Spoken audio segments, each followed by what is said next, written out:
Hello, this is Dave Hurwitz, executive editor at ClassicsToday.com, here to talk about the best recordings of Berlioz's Symphonie fantastique. Now, you may recall in my Classical Music's 10 Dirtiest Secrets, I said that nobody cares about the first three movements of the Symphonie fantastique.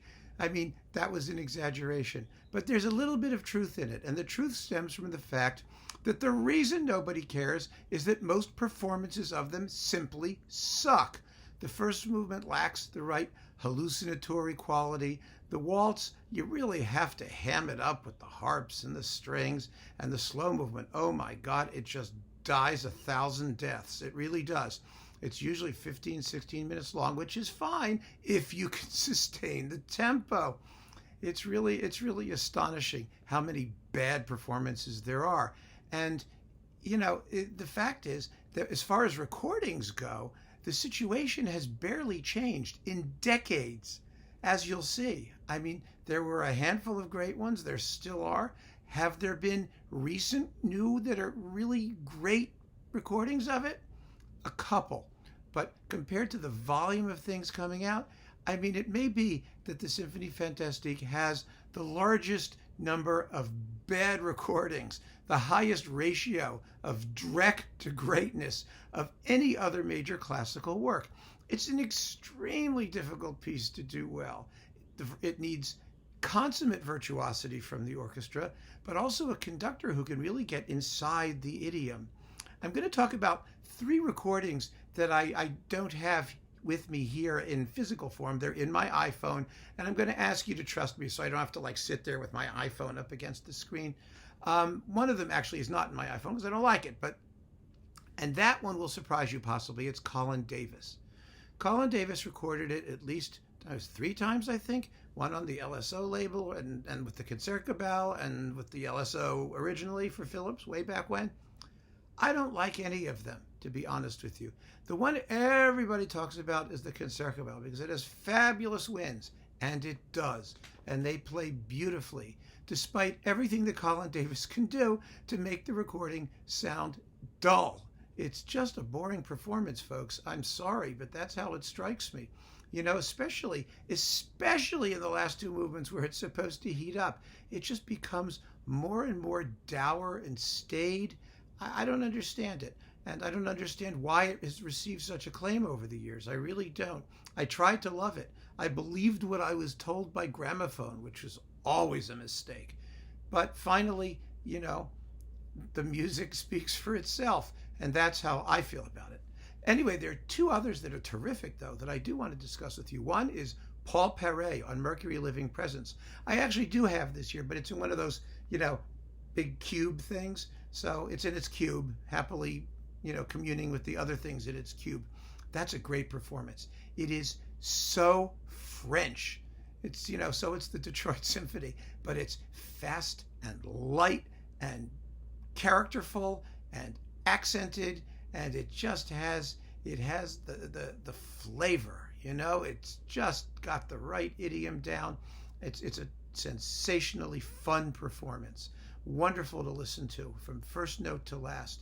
And the other one, and this may surprise you, is Herbert von Karajan with the Berlin Philharmonic, his second recording, which for some reason he just caught fire with it. He doesn't let the woodwinds hide somewhere under the strings. He lets them do their thing in the finale. It's of course magnificently played. The slow movement fabulously well sustained, but he doesn't drag.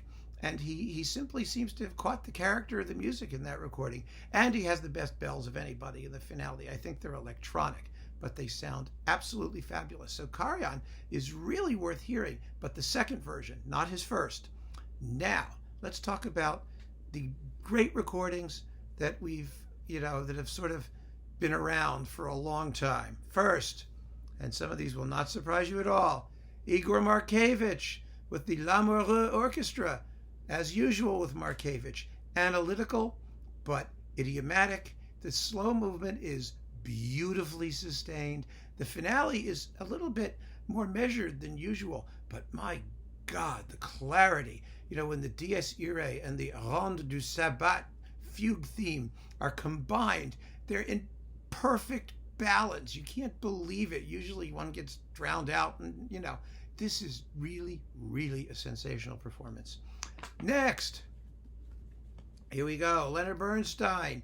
Actually, after this is the Royal Edition, that bizarre thing with, what's his name's Prince, Charles's lovely watercolors, on the covers, as if that was going to make a difference, even in England. Anyway, never mind. This is the most hallucinatory performance. And in the next Bernstein edition reissue, it comes with Bernstein's lecture. Berlioz takes a trip about how the whole thing is sort of like an LSD episode, and that's how he plays it. Exciting and disturbing, with an undercurrent of unease throughout. Extremely well done. He also did a later one in 1968. This is his 63. And, he always did it well. He did another one for EMI. They're all good, but this first one is the freshest and the most exciting. Go for it. Then we have Martino, Jean Martino, who you might have expected, a composer's composer, somebody who plays the music as if he wrote it. And again, this is more in the style of Markovic. I think maybe you're getting a sense that there are two opposite Berlioz styles. There's the virtuoso composer, master orchestrator, genius of timbre and sonority, Berlioz. And then there's the white, hot, passionate, crazy, psychotic, nutsy Berlioz. And both are equally good. And this one is just beautiful. It's sort of like Markovic, maybe in a little better sound, but the playing is wonderful. The interpretation, beautifully proportioned. You can't go wrong. And it comes with Lelio in this version, which is the sequel to the Symphonie fantastique that nobody cares about and nobody plays, but which does have some absolutely magnificent music, especially this Fantasia on Shakespeare's The Tempest. It's just terrific. I mean, it does have like melodrama, which is that horrible thing where people talk over music and some other stuff, but worth hearing. Now, two modern versions. First, this one, Marek Janowski. He could be the dullest Kapellmeister in the universe, but he's got the Pittsburgh Symphony here. They play like they're glorious. This is another performance more in the Markovic manner, extremely transparent, very musical, faithful to the score, moderate in tempo, but it's played so well and with such feeling for the music's odd angles and quirks and things. It's so well recorded. It's gorgeous. It's just gorgeous and definitely worth hearing. But let's do a little more nutsy Berlioz because it's more fun. Michael Tilson Thomas and the San Francisco Symphony on RCA. This, for my money, is the great recording of modern times. It is exciting. It is fantastically shaped. It's interpreted with real feeling for the music's Wilder episode. Remember, Tilson Thomas was arrested for cocaine possession when he was in Buffalo. So he must know something about this music as regards its affinity for a drug trip. And so hopefully that's what we're hearing. I really hope he's remembered his experience with law enforcement and with controlled substances, and he's put all of that knowledge into this performance. Next, the recommendations, and you're going to know which ones they are. Munch, Munch, Munch. This one, for some reason, is the one that got the Living Stereo reissue. It's not as good as his later one. Some people may prefer it. I don't, but I'm just telling you, the Living Stereo one for me is not the one to get. The one to get is this one from 1962, just before he left the Boston Symphony. It was like his valedictory performance, or one of them, in terms of recordings. This is the Symphonie fantastique. It's coupled a bunch of different ways. It was coupled to his Romeo and Juliet.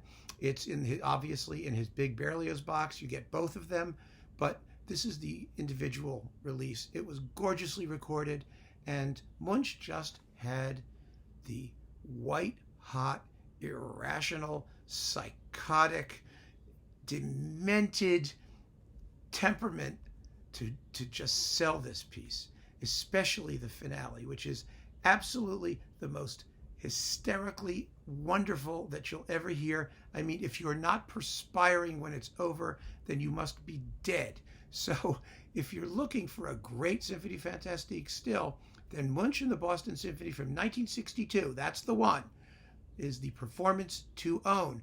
But really, the work is so voluminous and so varied that no one performance captures it all, and no one approach captures it all. That's why I think it's only fair to open our minds and our musical tastes and allow the experience of different concepts to, impress itself upon us, as long as they're not boring. Because Berlioz was both. He was a genius both as a spontaneous, emotional romantic, but also as a composer of incredible poise and sophistication and imagination and daring, and any performance that doesn't give us something of both of those does not know what Berlioz is all about. But for my money, it's Munch, and Boston, 62. That's the Symphonie fantastique for you. So keep on listening, folks. Thank you, and stay well.